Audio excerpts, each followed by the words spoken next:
at approximately 170 east, 1100 north in the R112 single-family residential zone. Okay, with the last two items being approved, this is really simple. So here's your 6-lot subdivision. It does show access off of 1100 north, and that access is planned to extend up. I'll move back here a slide. You'll see that there's an existing road up at this point. The connection will not be made at this time, but as this land develops here, there will be a connection of these two roads.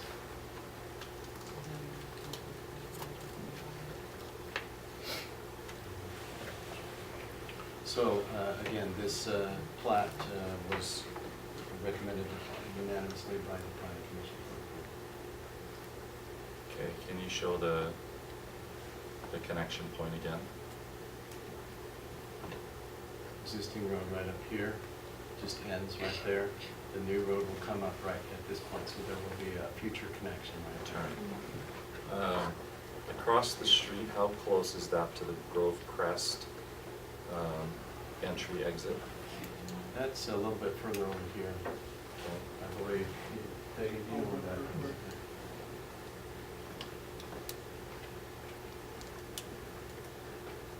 Any concerns from you, Kevin?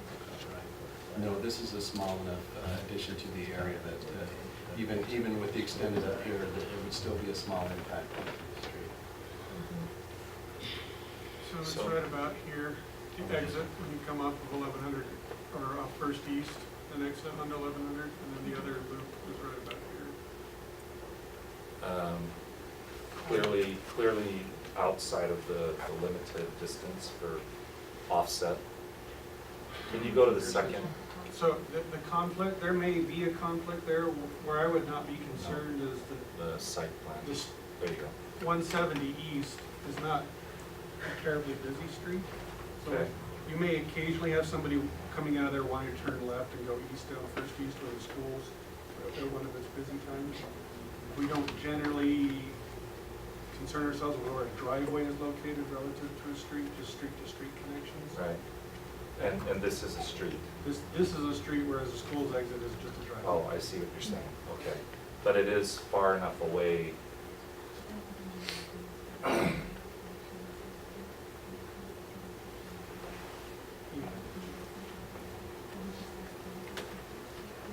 It doesn't line up with it, and it's close enough that it could be a conflict, but I'm not anticipating, I wouldn't anticipate a tremendous amount of traffic on 170 East where it wouldn't be just an occasional car. Ultimately, when the roadway network is completed, then residents on 170 have other alternatives to leave the neighborhood. Okay. And that continues around, and it's what, 300 east? Yeah, you can come out on 300 East or out onto First East.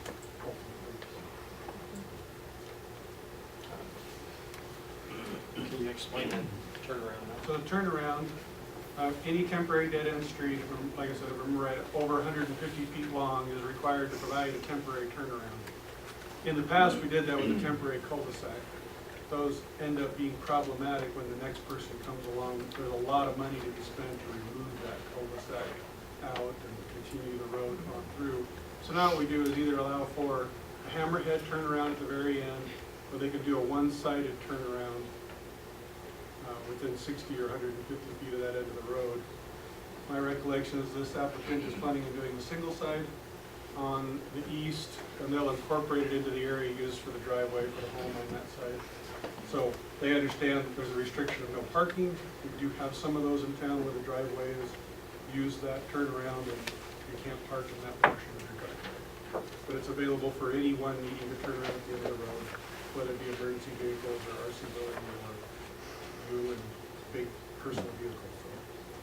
So question, so when the snow plower pushes all the snow to the farthest north side, we're gonna have a place to push the snow? We don't. Instead of somebody's driveway? I honestly don't know what Public Works does in those situations. Push them to the end. They push it to the end, but we just make sure that they understand that, where they don't put their driveway right there. Yeah, I have to tell you honestly, I've never thought of that when we looked at a building permit, and there are residents who put their driveways at the end, and They just have to deal with that aspect of snow removal. There really isn't a way for us to do anything different with the truck. Even if you back up, you can't get to the end of the road. Right, so it will just go straight to the end, but if on a big snow, you're gonna have, at the end of that road, you're gonna have a big You're gonna, pile. you're gonna have a little bit of a pile of snow. It doesn't- Other questions for Ken? Further discussion? Okay, if not, I'll call for a motion.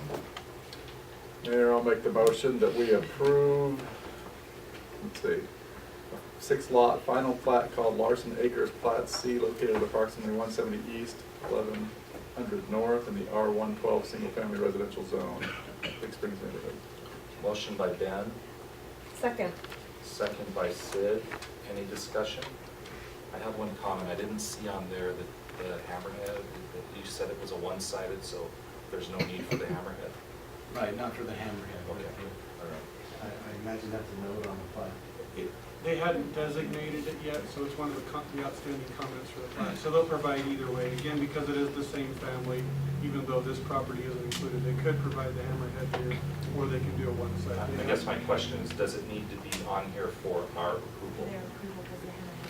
The only thing that's asked is that when you approve it, as always, approve it subject to all final engineering and planning. So let me amend my motion, Mayor, that it's subject to all engineering and, say that again, Dave? All final planning and engineering comments. All final planning and engineering comments. In our staff reports, and although, and Dagan's good to bring that up, we had a discussion about this, that it'd probably be good to include that whenever we approve a plat, that we include that comment, because there's always some hanging issues. So, but that is in your staff report as a recommendation from staff to include that. So when we do the agendas, or would it be better to put it on one of these things for that language? I mean, whichever is easiest, but I just don't know that we'll remember. I think if you'll read your motion on there, I think. The sample motion? Sample motion. Yeah, there's a sample Okay. motion in the staff That report. makes that has sense. that on Okay, thank you. All right, so we have a motion on the amended motion and a second on the amended motion. All in favor? Aye. Any opposed?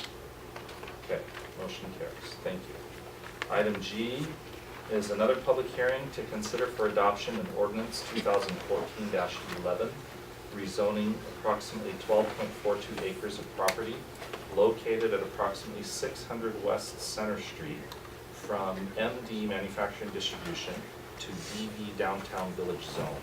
This is in the Little Denmark neighborhood.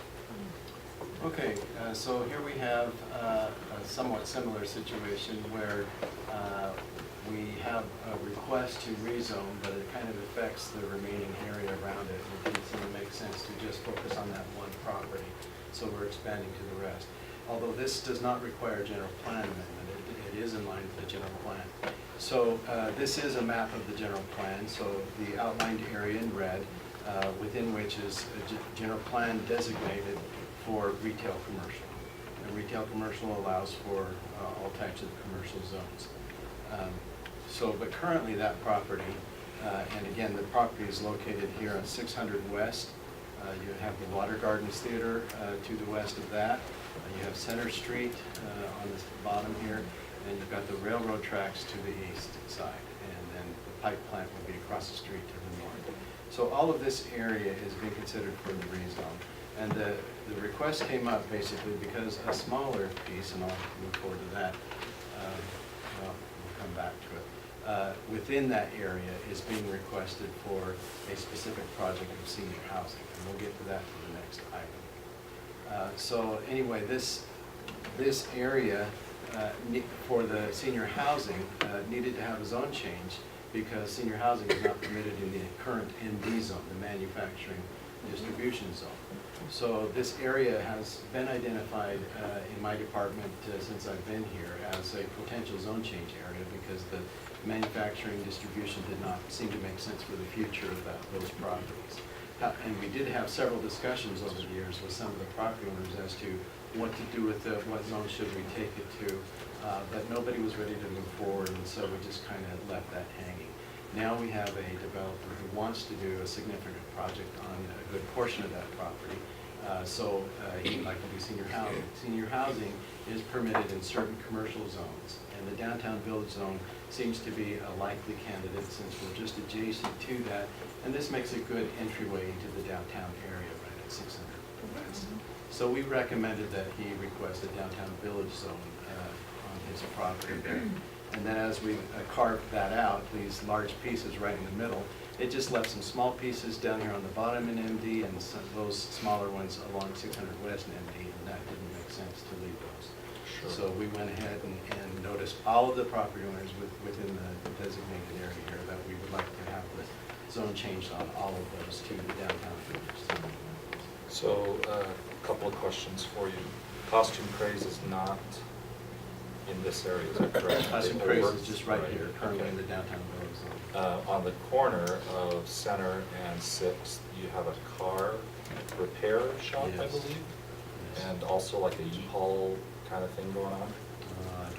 They have had U-Haul, but I don't think so. Is it not? No U-Hauls, okay. And then just in from that, we have Elks Lodge. the Eagles Lodge. Eagles Lodge, yes, Right. sorry. Are we okay there, compatibility-wise with the alcohol and the Well, zone? those would be grandfathered in, so Okay. they're existing situations, and so anytime they want to do any significant improvements to their property or develop something new, it would have to fall in line with the downtown bill.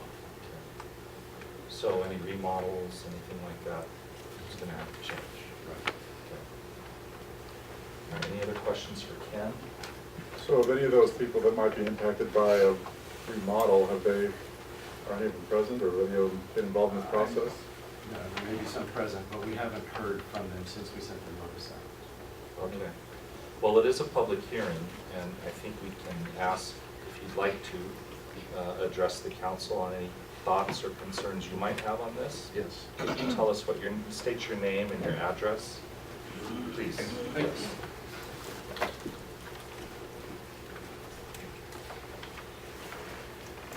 My name is Earl Brohard. I'm the president of the Eagles Club.